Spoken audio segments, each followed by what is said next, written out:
दोस्तों, कहा गया है कि योर माइंड इज़ एवरीथिंग। आपका मस्तिष्क, आपका विचार ही सब कुछ है। और आपके जो विचार होते हैं ये समय समय पर बदलते रहते हैं। कभी कभी आपके अंदर बहुत ही जुझारू भावना उत्पन्न हो जाती है, कभी कभी लगता है कि आपके जैसा कमज़ोर कोई नहीं है। तो जब आप कमजोरी महसूस करें उस समय आपको एक ऐसे गाइड, एक ऐसे मार्गदर्शक की ज़रूरत पड़ती है जो आप में फिर से शक्ति का संचार कर सके। तो यहाँ पर जो कहानी है महाभारत से ली गई है। शल्य जो थे वो पांडवों के मामा थे, ये तो आप जानते ही हैं। उनकी बहन माद्री नकुल और सहदेव की माँ थी।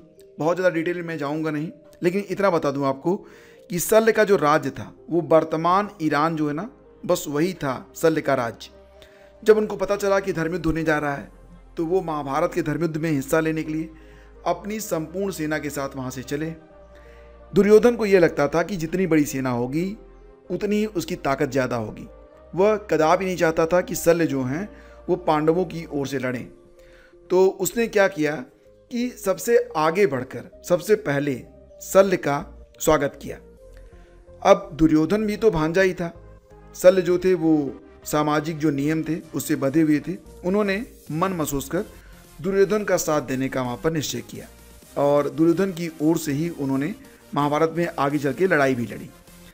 आगे की कहानी आपको पता है। बस ये बताना है आपको कि जब महाभारत के युद्ध में कर्ण और अर्जुन के निर्णायक युद्ध की बेला आई तो युद्ध की पूर्व संध्या पर जो वार रूम होता है, जो जहाँ पर रणनीतियाँ बनाई जाती हैं, जहाँ पर स्ट्रेटजी का डिस्कशन होता है, तो वार रूम में सवाल ये उठा कि कर्ण का सारथी कौन बनेगा, क्योंकि अर्जुन के सारथी तो स्वयं भगवान श्री कृष्ण थे।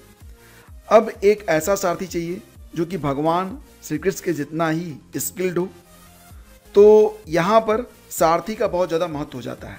यहाँ पर आप इसको ऐसे समझो कि योद्धा तो मात्र गनर होता है, जबकि आधा युद्ध सारथी लड़ता है। ठीक है, तो यहाँ पर सवाल ये उठा कि भगवान श्री कृष्ण के बराबर स्किल्ड सारथी पूरे युद्ध क्षेत्र में कौन है। तो जवाब एक ही निकल के सामने आया कि मामा शल्य।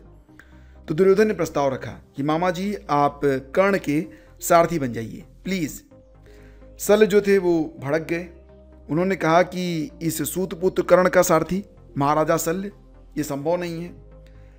तो काफ़ी मान मनोबल होती है और शल्य जो हैं वो मान जाते हैं कि चलो मैं कर्ण का सारथी बन जाता हूँ।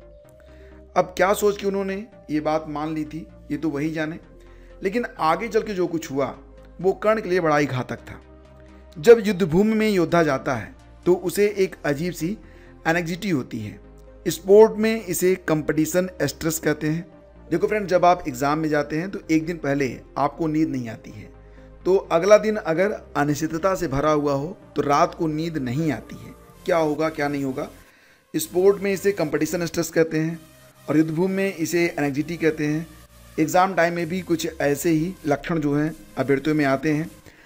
एंग्जाइटी के कारण बॉवेल मूवमेंट बढ़ जाता है, हमेशा मलमूत्र का वेग बना रहता है, एक रात पहले नींद नहीं आती है। ऐसे में कोच काम आता है। कोच मतलब जो सारथी होता है वो काम आता है। तो वो अपने स्टूडेंट को काम डाउन करता है, डिस्ट्रेस करता है, उसे शांत करता है, उसे मोटिवेट करता है। बातों बातों में उसे वो बताता है कि तुम्हारी जो क्षमताएं हैं वो बहुत ज़्यादा हैं और कल का जो युद्ध है वो तुम्हारी क्षमता से बहुत कम लेवल का युद्ध है। तुम बिल्कुल चिंता मत करो, तुम जाओगे और जीत के आओगे। तो इन बातों से क्या होता है, विचारों में शक्ति आती है, मन शांत हो जाता है और अगर आपका मन शांत है तो आप ज़्यादा बेहतर तरीके से लड़ाई लड़ सकते हैं। तो ये चीज़ें जो होती हैं ना वो कोच की जिम्मे जाती हैं कि वो अपने स्टूडेंट को और या फिर अपने जो सहयोगी हैं उनको वो काम डाउन करे, मोटिवेट करे, खुश रखे और शांत रखे। अब वहाँ युद्धभूमि में सारथी भी कोच की भूमिका में होता है। पूरे युद्ध की प्लानिंग और स्ट्रेटजी वही बनाता है। सुबह युद्धभूमि में जब युद्ध सजा, जब रथी चले तो शल्य कहते हैं कर्ण से कि क्यों मरने पर उतारू हो कर्ण, जानते नहीं हो तुम अर्जुन के सामने कुछ भी नहीं हो।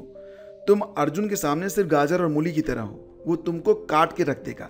तुम्हारी हिम्मत नहीं है तुम उसके सामने पड़ो और तुम्हारे वो इतने टुकड़े करेगा कि तुम्हारा पता भी नहीं चलेगा। तुम अनावश्यक तरीके से आत्महत्या करने पर उतारू हो। अरे भाग जाओ, कोई फ़ायदा नहीं है, सामने गए नहीं कि तुम बिल्कुल मार दिए जाओगे।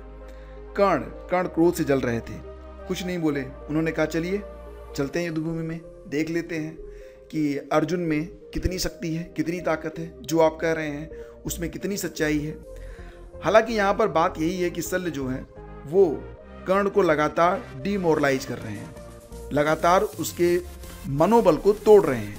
तो ये सारी चीज़ें निकल के सामने आ रही हैं कि अगर एक गलत व्यक्ति आपका सलाहकार बन गया तो आपकी शक्ति को वो बढ़ाता नहीं है, बल्कि आपकी शक्ति को घटा देता है। अगर मन में उसने आपको हरा दिया, अगर आपने मानसिक रूप से अपनी तैयारी कर ली कि आप हार गए हैं, तो आपको हारने से कोई रोक नहीं पाएगा। तो कुछ इसी प्रकार के शल्य आपको भी मिलेंगे।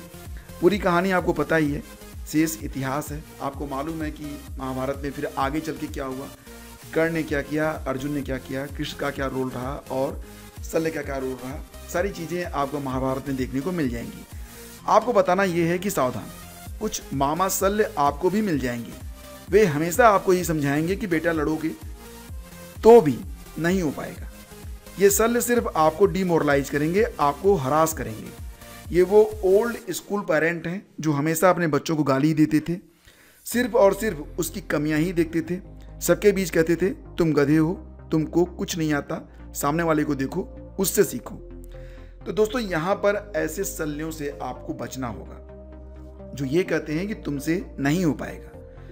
एग्जैक्टली बात यहाँ पर यह है कि तुम वाकई बहुत तगड़े हो और इतने तगड़े हो कि दुश्मन तुम्हारे सामने टिक नहीं सकता है। बस यहाँ पर आपके विचारों को जो ऊंचाई पर ले जाए, जो आपको मानसिक रूप से शक्ति प्रदान करे, जो वास्तव में आपका हितैषी हो, उनकी पहचान करना आपके लिए बहुत ही आवश्यक है अगर जीवन में आप सफलता चाहते हैं। तो दोस्तों वीडियो पसंद आया तो लाइक और शेयर कर दीजिएगा और ऐसी कहानियाँ सुनने के लिए चैनल को सब्सक्राइब करिए। Thank you.